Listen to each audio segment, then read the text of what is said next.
Welcome back. All right, so I'm going to do a video on this because I wanted to do a video giving my take on this. The JT Miller, Miller-Pettersson situation, which I honestly think way too much discussion is going on about. Like, do they not like each other? Sure, let's go there. They don't like each other. We go into any locker room in the National Hockey League, you're going to find at least two guys who don't like each other. And if this thing is getting worse, I'm not sure how the press constantly asking you about it's going to make it better.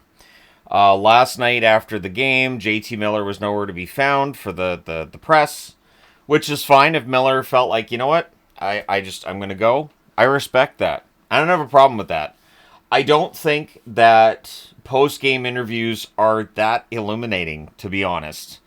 Especially after a loss. I think these guys are probably just ticked off and they want to go home and they don't necessarily want to stand around and answer questions. And I'm not saying that, they should all be able to just walk out, but I think at times where they're like, nah, I think that makes sense.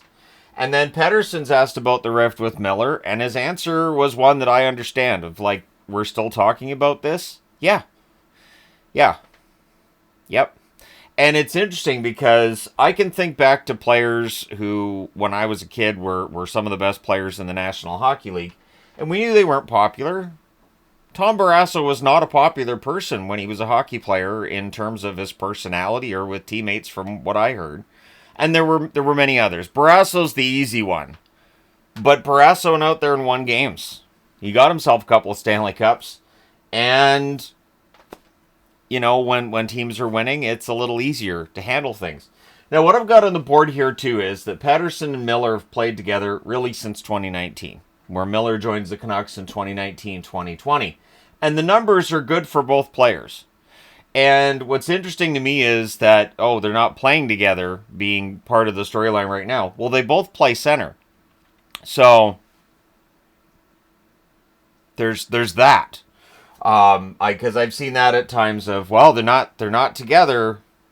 Okay, they're also, they can both play center, so doesn't necessarily mean a whole lot. Now, Alvin's admitted, if things keep going the way they're going, we may make a trade. Now, it doesn't mean that either Miller or Pettersson are on their way out of town. It doesn't mean that at all. But this is a team that does have a history of going through some kind of messy divorces with players, and so this kind of feels familiar.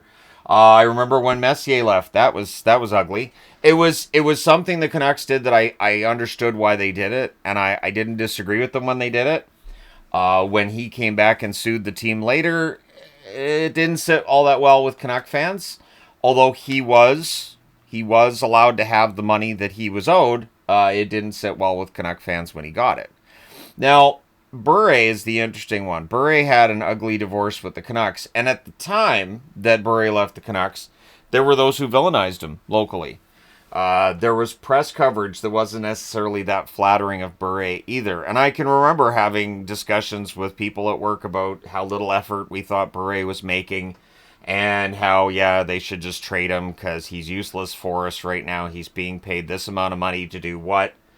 And then he went to Florida and he scored 60 goals a year. And it was a case of him, I think, needing that change of scenery. But it's a shame it went to where it did. And we found out after that there was a lot of stuff going on with Bure that we didn't necessarily know, that the press wasn't reporting on, which is why I don't like to get into, this guy doesn't like this guy. Well, we don't know the whole story. And while Vancouver is definitely a very gossipy market, we don't know the whole story. And so it's weird. Like, okay, so you put a microphone in Pettersson's face after the game last night. What is he supposed to say? What is he supposed to say? Is he supposed to say, yes, there's a rift between myself and JT Miller. It is destroying this team from within. I think I saw him trying to set fire to my car. Like, what is he supposed to say? Because if he comes out and says, it's not really, you guys are blowing it out of proportion, people are going to say, nope, he's deflecting. And if he says, we don't like each other, people are going to go, that's it, you got to trade one. One's got to go. Pettersson's cap hits $11.6 million until 2032. He has 26 points in 33 games. He has 8 goals. If they trade Pettersson, it feels to me like that would be an error because you're trading him from a position of weakness and his numbers aren't very high, and so a team would probably get him for cheap. If they were going to trade Pettersson, the time to do it would have been before the extension, when there were all those rumors about him maybe going to Carolina. On the JT Miller side, he has an $8 million cap hit till 2030. And we know that contract probably won't be worth its value until 2030. And at the time that contract signed, it's okay, well, the Canucks are, betting on the now, and they feel like they're a contender now. I think Vancouver's a team that had an excellent first half last season, and they rode that to the division title. I think the Canucks had some luck in getting there, and I did videos last year on it, on their PDO numbers, and how I didn't know that it was necessarily sustainable. And, of course, then that's where people are, he's not a real fan. He's not a real fan, everybody. He doesn't actually like Vancouver because, he's pointing out that this doesn't look sustainable. Get him! Pitchforks. So, I think the reality is that the Vancouver Canucks, they needed to add on the blue line in the offseason. They didn't do it. The Vancouver Canucks as a team, I think, overestimated how good they were based on last year's record and on how the playoffs went. And this is what we're with. Now, is there a rift between these two players? Maybe, sure. Is Pettersson struggling recently? Absolutely. So's Miller. Whatever they're doing isn't working. So for the Vancouver Canucks, they have two choices here. Either you trade one of these players, or you sit them both down and you figure something out. You got to make it work. And there are definitely people in the organization who I think can help to smooth this over at least a little bit. But getting reporters in your face asking you about this constantly is not going to help. I remember not too long ago Pettersson saying he was off social media and he wasn't paying attention. The way that he reacted in that interview last night tells me he's still on social media. He's probably using burner accounts. You get curious as to what's being said. You get curious as to what's being said about you and your teammates and about the team. And that's my suspicion. Or he's hearing it from other players, right? Or friends and family. Oh, all we're hearing about is this rift with JT Miller. He's probably tired of hearing about it. He cannot win this battle from a PR standpoint, and neither can Miller. So Miller just like, availability, I'm out of here. I'm not talking to the media. All right. I remember Phil Kessel being demonized for not wanting to talk to the Toronto media. I don't know that Kessel was proved wrong after he left, and then, he won Stanley Cups after he left too. It is bewildering that the idea that players won't want to necessarily talk to media gets treated like what a horrible thing. And, they need to answer to the fans. Yes, after a loss, it's important to discuss this, but hockey players usually will give kind of just cookie-cutter answers. And when it comes down to this, what are they supposed to say? How are they supposed to... Are they supposed to say, I can't stand Bill here. See Bill here? See him? See him running around in his stupid towel? All of us are dressed. What's up with... Why are you naked, Bill? It's weird, Bill. You're not going to see that. You're not going to see that in an interview. It's not going to happen. But now I'm seeing the media today being... the one that gets me is Pettersson stormed out like a petulant child. What? He has every right to walk out of an interview. Be like, it's all the same crap. And he's not wrong. He's not wrong. We've been talking about the Miller-Pettersson thing for months. So I'm sure he's been hearing about it for months. And, the one thing is that if I had a coworker that I didn't like, and I usually did, and sometimes I was the coworker other people didn't like, having people talk to you every day at the end of your shift about, hey, you really hate that guy, huh? That would get kind of irritating. Yeah, but what does me talking about it do? I don't want to talk about him right now. So asking about the game, asking about their play, fine, sure. But asking about, hey, do you really hate this? To me, it just comes across as I don't know if juvenile's the way, but it's kind of high school.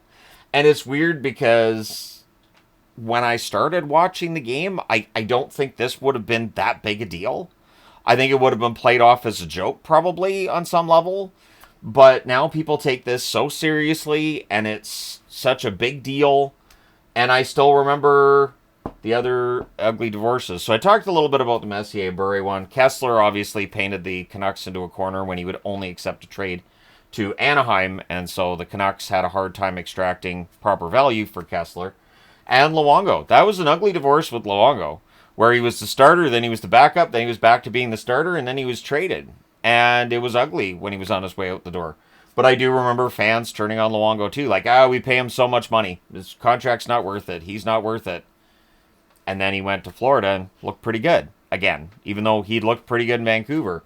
And I think with Pettersson, I think you still have an excellent forward. And with Miller, I think you still have an excellent forward. I think they can work it out personally. But that's me talking. And asking them the question doesn't necessarily make a difference. I think Quinn Hughes' answers yesterday before the game about, everybody gets mad at everybody. It happens. We're a hockey team. Everybody's going to get mad at everybody else. And he named off guys he's been mad at. And he mentioned Petey and Miller. And I don't see any of the media coming out today like, did you hear Hughes said he gets mad at all these guys? That's it. Is Hughes the right guy for captain? I'm kind of surprised that's not a headline somewhere, because Hughes gets mad at his teammates when they make stupid plays. I've always said I respect Miller for the fact that when his teammate does something stupid on the ice, we will see him on TV going over to his teammate and going, what was that? What were you thinking? That was kind of stupid, wasn't it? Good. Be honest. But here we are. So I hope the Pettersson-Miller stuff gets resolved one way or the other. And the best way for the Canucks to resolve it is to start winning. That really is. Ray Ferraro said that during the game last night. He's absolutely right. If they start winning, it all goes away. If they put together a 5 or 6 game winning streak, sure, it'll still be a topic of conversation with fans and media, but it'll be turned down a lot. And so if one of them heats up and starts getting things going, but they're not the only Canucks struggling. That's the funny part. They're not the only ones who are having a hard time getting goals and points right now, but that's the sexy byline. That's the one that people are going to click on. They're going to talk about. So this is the feud in the locker room that people are going to focus on, and they're going to stay focused on until there's a resolution. So let me know your thoughts in the comment section below, as always. Don't forget to hit like and subscribe in the event you may not have done so already. Thank you guys so much for all your support. It's greatly appreciated. And here's to hoping for some sanity to come out of all this. I don't see the point in asking guys about a feud that they've been asked about a million times. So, but let me know your thoughts. Thank you guys so much for all your support. And I will talk to you again soon.